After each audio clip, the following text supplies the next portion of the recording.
Hello dear students, একটু শরীর খারাপ হয়ে গেছিলো, কয়েকদিন ভিডিও দিতে পারিনি।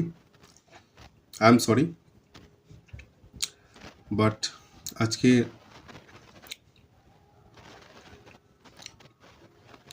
আমরা নতুন একটা টপিক শুরু করব, ইউনিট 3।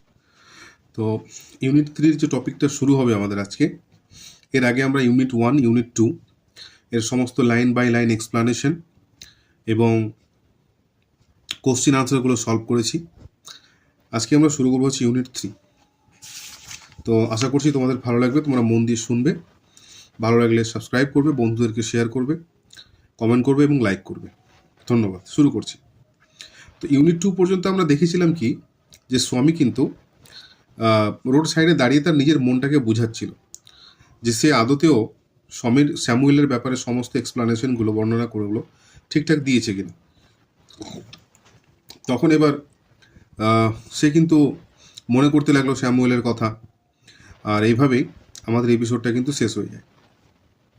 এখানে দেখো, পেজ নাম্বার 6 তোমরা বার করবে। ইউনিট 3 শুরু হচ্ছে, as he enter the school gate.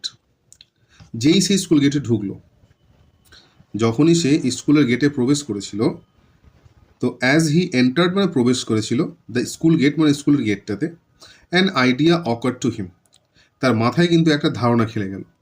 মানে ওর মাথা কিন্তু শান্ত নেই, কিছু না কিছু তার মাথায় আসতেই আছে। তো স্কুলের গেটে ঢুকতে তার মাথায় একটা আইডিয়া খেলে গেল। দেখা যাক কি আইডিয়াটা। He would deliver the letter to the headmaster at the end of the day.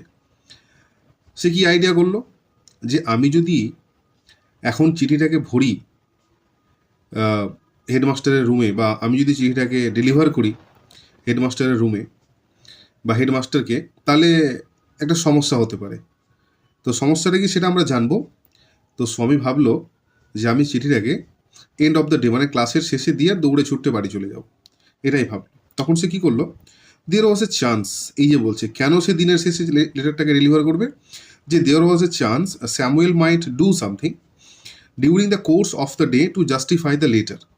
There was a chance মানে স্বামী ভাবছে যে হতে পারে, during the there was a chance Samuel might do something, Samuel তো কিছু করতেও পারে। কি করতে পারে, চিঠিটা যদিও দিয়ে দেয়, তাহলে চিঠিটা পড়বে স্যামুয়েল, ভাববে কেন স্বামীর বাবা এগুলো লিখেছে, স্বামীকে ডাকবে, মারতে পারে, etcetera. During the course of the day, ওই সারা দিনে যখন চিঠিটা ও পেয়ে যাবে, টু জাস্টিফাই দ্য লেটার, সে তো ভাববে যে স্যামুয়েল যখন চিঠিটা পড়বে, তো স্বামী তার ব্যাপারে কথাগুলো ঠিক লিখেছে কিনা, তখন কিন্তু স্যামুয়েল মিলানোর চেষ্টা করবে। এই কথাটা কিন্তু স্বামী বলছে। তাই সে কী করবে, যেই সেই স্কুলে ঢুকলো, তার মাথায় একটা ধারণা এলো যে চিঠিটা সে দিনের শেষে সরবরাহ করবে হেডমাস্টারকে। কারণ যদি সে এখনই দিনের শুরুতেই দিয়ে দেয়, তাহলে চিঠিটা যখন স্যামুয়েল হাতে পাবে, স্যামুয়েল স্যার, তখন কিন্তু সে লেটারটাকে জাস্টিফাই করার জন্য, মানে যে লেটারটা সঠিক কিনা সেটা বিচার করার জন্য কিছু করতে পারে। স্বামী stood at the entrance to his class, চিঠিটা তার ব্যাগে ভরা আছে। এবার এন্ট্রেন্স মানে ঠিক প্রবেশ পথ, মানে যেখানে ক্লাসে ঢুকবে সেই গেটটাতে কিন্তু দাঁড়িয়ে আছে। Samuel was teaching arithmetic, Samuel শেখাচ্ছিল কি, অ্যারিথমেটিক। অ্যারিথমেটিক মানে হচ্ছে পাটিগণিত, অ্যালজেব্রা মানে হচ্ছে বীজগণিত, জিওমেট্রি মানে হচ্ছে জ্যামিতি, ট্রাইগোনোমেট্রি মানে হচ্ছে ত্রিকোণমিতি। তো অ্যারিথমেটিক মানে ও পাটিগণিত শেখাচ্ছিল। হি লুকড অ্যাট স্বামী, সে স্বামীর দিকে একবার দেখেছিল just. Swami hope Samuel would scold him severely, Swami আশা করেছিল যে Samuel would scold him, Samuel তাকে কিন্তু গাল দেবে। সিভারলি, স্কোল্ড মানে বকাবকি করা, নট গাল দেওয়া অ্যাকচুয়ালি। বকাবকি ইন দ্য সেন্স, এত দেরি হলো কেন, অভদ্র, বজ্জাত ছেলে, প্রত্যেক দিন দেরি করে আসো, ঠিক মতো স্কুলে আসো না, ঠিক স্কোল্ড করা, এরকম একটা মানে তাচ্ছিল্য করা আর কি। সিভারলি মানে খুব কঠিনভাবে একদম। You are half an hour late, কিন্তু স্যামুয়েলের রিপ্লাইটা কী আসছে, স্যামুয়েলের তরফ থেকে কী আসছে, you are half an hour late. খুব কাম অ্যান্ড কম্পোজ হয়ে স্যামুয়েল বলছেন যে তোমার তো আধা ঘন্টা দেরি হয়ে গেছে। স্যামুয়েল স্যার বলল। Page number 8, I have a headache, তখন বলছে যে স্যার আমার না মাথা ব্যথা হয়েছে। স্বামী বলেছিল। Then why did you come at all, এই যে দেখো যে why did you come at all, ঠিক আছে। তো এটা হচ্ছে অ্যাকচুয়ালি ইন্টারোগেটিভ সেন্টেন্স। আমি তোমাদেরকে এর আগের যে ভিডিওটা, লাস্ট ভিডিওতে আমি তোমাদেরকে বলেছিলাম যে যখন ইন্টারোগেটিভ সেন্টেন্স থাকবে, তো ইন্টারোগেটিভ সেন্টেন্সে আমাদেরকে দেখতে হবে যে ডু ডিড ডাজ এর মধ্যে কোনটা আছে। যদি ডু থাকে, মানে ভার্ব সবসময় ভার্বের ওয়ান ফর্মে থাকবে। যদি ডু থাকে তাহলে ওটা V1 মানে প্রেজেন্ট টেন্স, যদি ডিড থাকে তাহলে ওটা V2 মানে পাস্ট ইনডিফিনাইট, আর যদি ডাজ থাকে তাহলে ভার্বের সাথে S/S মানে সাবজেক্ট থার্ড পারসন সিঙ্গুলার হবে। এইটা আমি তোমাদের লাস্ট ভিডিওতে দেখিয়েছি, যারা দেখোনি তারা ভালো করে দেখো, তাহলে এই ব্যাপারটা বুঝে যাবে আমি কি বলতে চাইছি। হ্যাঁ, তো then why did you come at all, তাহলে তুমি স্কুল এলেই কেন? This was an unexpected question from Samuel. Swami কী ভাবছিল, আজকে আমি দেরি করে আসলাম, আমাকে তো স্যামুয়েল স্যার খুব বকাবকি করবে। কিন্তু স্যামুয়েল স্যার বলল কি, তোমার যখন মাথা ব্যথায় ছিল, আধ ঘন্টা লেট হয়ে গেলে, তো তুমি স্কুলেই এলে কেন? এই যে কোশ্চেনটা, এটা হচ্ছে একটা অপ্রত্যাশিত কোশ্চেন। তাহলে স্বামীর কাছে কিন্তু সব কিছু অপ্রত্যাশিতই হচ্ছে। সে ভাবছিল তার বাবাকে মাথা ব্যথা বাহানা, স্কুলে দেরি বাহানা দিয়ে সে স্কুলটা বন্ধ করে দিবে, কিন্তু না, তার বাবার যে মতামত, তার আচরণ একটা অপ্রত্যাশিত মোড় নিয়েছিল। এখানে স্যামুয়েল ওকে একটা অপ্রত্যাশিত কোশ্চেন করে দিল। হ্যাঁ, দেখো এবার কি হচ্ছে। স্বামী বলেছিল, my father said I shouldn't miss school sir.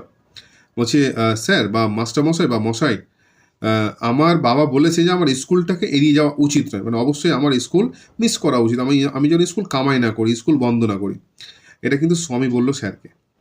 Question হতে পারে যে স্বামীকে স্কুল কামাই না করতে কে বলেছিল, বা কামাই করতে নিষেধ কে করেছিল।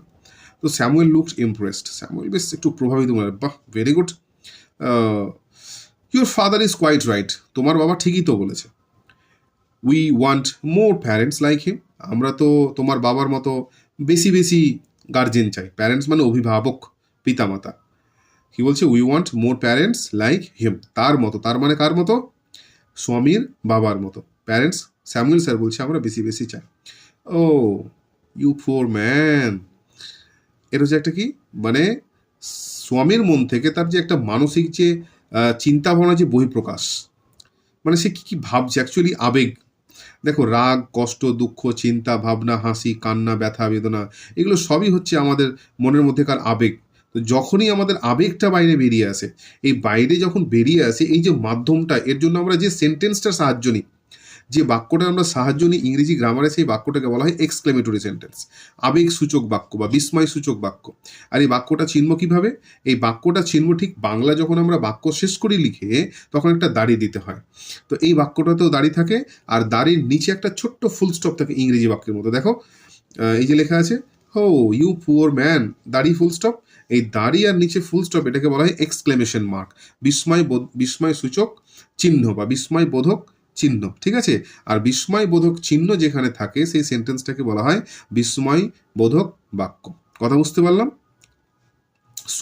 স্বামী ভেবেছিল যে বেচারা, তুমি জানো না আমার বাবা কি করেছে। You don't know what my father has done to you, তুমি জানোই না যে আমার বাবা তোমার সাথে করেছেটা কি, বা আমার বাবা তোমার জন্য করেছেটা কি, এরকম। All right, go to your class, go to your seat. ঠিক আছে, তাহলে যাও, বসো গিয়ে, সিটে বসো গিয়ে। এটা স্যামুয়েল স্যার কিন্তু বলল। স্বামী স্যাট ডাউন, স্বামী বসেও গিয়েছিল। ফিলিং স্যাড, সে কিন্তু এবার খুব কষ্ট পাচ্ছে। তাহলে এই যে জায়গাটুকুকে, এই যে ফিলিং স্যাড, স্বামী কিন্তু এবার কষ্ট পাচ্ছে। একটু আগে স্বামী কি বলছিল, যে মাস্টারটা এত খারাপ, আমাকে খুব বকাবকি করবে, আর বাবাকে বলেছে ও যে বকাবকি করে। এই জায়গাটুকুতে না মনে হচ্ছে একটা মেসেজ আছে। কি মেসেজ আছে দেখো, স্যামুয়েল স্যারের মতো পড়াশোনা করায়। ঠিক আছে, তো এবার স্যামুয়েল স্যারের মতো পড়াশোনা করায়, আর এদিকে স্বামী ওকে খারাপ বলে দিল। তো বেসিক্যালি কি হলো, স্যামুয়েল স্যারের আচরণটা কিন্তু স্বামীর পছন্দ হয়নি, এমনটা নয়। আসলে স্বামী কিন্তু স্যামুয়েল স্যারের মতো করে হতে পারে না। তাহলে স্যামুয়েল স্যারকে এতটা খারাপ করলো, আবার নিজে কষ্ট পাচ্ছে, তার মানে কি, যে তুমি তোমার কাজ করে যাও, আমরা আমাদের কাজ করে যাব। যারা আমাদেরকে মাঝখান থেকে খারাপ মনে করে, তারা ঠিক একদিন নিজের ভুলটা বুঝতে পেরে দুঃখ অনুভব করবে, যেমন করে আজকে এখানে স্বামী ফিলিং স্যাড। রাইট? দেখো, প্রত্যেকটা গল্প কবিতার আমাদের না কিছু মেসেজ দেওয়ার চেষ্টা করে। ঠিক আছে, তো he had never met anyone as good as Samuel, সে তো এর আগে কখনোই স্যামুয়েলের মতো কোনো ভালো মাস্টারকে দেখেনি। এই যে অ্যাজ গুড অ্যাজ তারপরে মধ্যেখানে একটা অ্যাডজেক্টিভ, আবার পরে অ্যাজ, এটা কিন্তু আমাদের পজিটিভ ডিগ্রির একটা সেন্টেন্স। হ্যাঁ, এটা আমরা মনে রাখবো, আমরা যখন পড়বো ডিগ্রি তখন আমরা বুঝবো। ঠিক আছে, the teacher was inspecting the home lessons, মানে যেগুলোতে বাড়িতে যেমন হোমওয়ার্ক হয়, HW হয়। সেই বাড়ির কাজগুলো স্যার কিন্তু ইন্সপেক্টিং মানে দেখরেখ করছিল। টু স্বামীজ থিঙ্কিং, মানে স্বামী যা চিন্তা ভাবনা করছে, this was the time when Samuel got most angry. মানে স্বামীর চিন্তা ভাবনায় এটাই হচ্ছে বিশেষ করে সেই সময়টা। কোন সময়টা? যখন তিনি বাড়ির কাজগুলো চেক করছিলেন। এই সময়টা কি হয়, Samuel got most angry, Samuel কিন্তু খুব বেশি রেগে যায়। কথা বুঝতে পারলাম? But today Samuel appear very gentle. কিন্তু আজকে স্যামুয়েল স্যারকে দেখে অ্যাপিয়ার্ড, মানে স্যামুয়েল স্যারের যেটা আবির্ভাব, স্যামুয়েল স্যারের যে চেহারা, মুখের প্রকৃতি, সেখানে দেখে তো ওনাকে খুব জেন্টেল, খুব ভদ্র, খুব সফট মনে হচ্ছে। ব্যাপারটা কি? Swaminathan, where is your homework?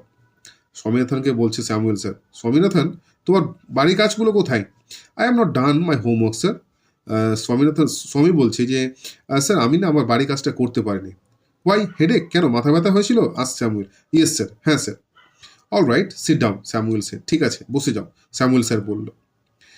When the bell rang for the last period at 4:30, এই কোশ্চেনটা কিন্তু মনে রাখো যে স্কুলটা শেষ হয়েছিল কখন আর লাস্ট পিরিয়ডটা কটার সময় হয়েছিল, অথবা ঘন্টা কখন পড়েছিল। যখন বেল বেজেছিল, ঘন্টা পড়েছিল শেষ পিরিয়ডের জন্য। পিরিয়ড মানে যে তোমাদের প্রথম ক্লাসটাকে ফার্স্ট পিরিয়ড, দ্বিতীয় ক্লাসটাকে সেকেন্ড পিরিয়ড, তারপরে এক একটা করে পিরিয়ড, ঠিক আছে? শেষটাকে লাস্ট পিরিয়ড বলা যেতে পারে। At 4:30 Swami picked up his books and ran to the headmaster's room. স্বামী কী করলো, একদম ঠিক দৌড়ে গিয়ে একেবারে বই খাতা তুলে নিয়ে আর হেডমাস্টারের রুমে চলে গেল। He found the room locked, সে দেখলো যে ঘরটায় কি করা আছে, তালা করা আছে। হ্যাঁ, the peon told him the headmaster had gone on a week's leave. Peon তাকে বলল, কি বলল? পিয়ন তাকে বলল যে হেডমাস্টার কোথায় চলে গেছে? 1 সপ্তাহের জন্য ছুটিতে গেছে। ক সপ্তাহের জন্য? 1 সপ্তাহের জন্য। কোশ্চেন হতে পারে, the headmaster had gone for on a week's leave, months leave, days leave না ইয়ার্স লিভ? ঠিক আছে, এই কোশ্চেনটা আসতে পারে যে হেডমাস্টার কতদিনের ছুটিতে গেছে, মাথায় রাখবে ব্যাপারটা। ঠিক আছে, তো উইকস লিভ, 1 সপ্তাহের ছুটি। চলো তারপরে কি আছে দেখি। Swaminathan ran away from the place. Ran away মানে দৌড়ে পালিয়ে যাওয়া কোনো এক জায়গা থেকে। তো স্বামীনাথন সেই জায়গাটা থেকে একদম দৌড়ে পালিয়ে গেল। দ্য প্লেসটা কোশ্চেন হতে পারে, Swaminathan ran away from the place. What was the place? From where? From which place? কি করতে হবে? Headmaster's room. As soon as মানে ঠিক যত তাড়াতাড়ি, এটা হচ্ছে একটা positive sentence. As soon as he entered home with the letter, father said I knew you wouldn't deliver it. As soon as he enter মানে যেই সে এবার মানে ঘরে প্রবেশ করেছিল, মানে প্রবেশ করেছে মাত্র, উইথ দ্য লেটার, চিঠি নিয়ে। ফাদার সেড, তার বাবা তাকে বলেছিল, আই নিউ, আমি জানতাম, ইউ উডন্ট ডেলিভার ইট, আমি জানতাম তুমি এই চিঠিটা সরবরাহ করবে না। But the headmaster is on leave, Swami said, Swami বললো কিন্তু হেডমাস্টার তো ছুটিতে ছিল। Father snatch the letter away from Swami and tore it up. Father একদম এইভাবে ছিনিয়ে নিল লেটারটাকে আর ওটাকে ছেড়ে দিল। Don't ever come to me for help if Samuel scolds you again. Don't ever মানে আর কোনোদিনই আসবে না, মানে never come. Don't ever actually যেমন দেখো যে 3 + 2 5, অথবা মানে ঠিক ব্যাপারটা এরকম, মানে যে ডোন্ট এভার মানে অ্যাকচুয়ালি নেভার, মানে কখনোই আসবে না তুমি আমার কাছে ফর হেল্প, সাহায্যের জন্য। If Samuel scolds you again, যদি তোমাকে স্যামুয়েল এবার বকাবকি করে।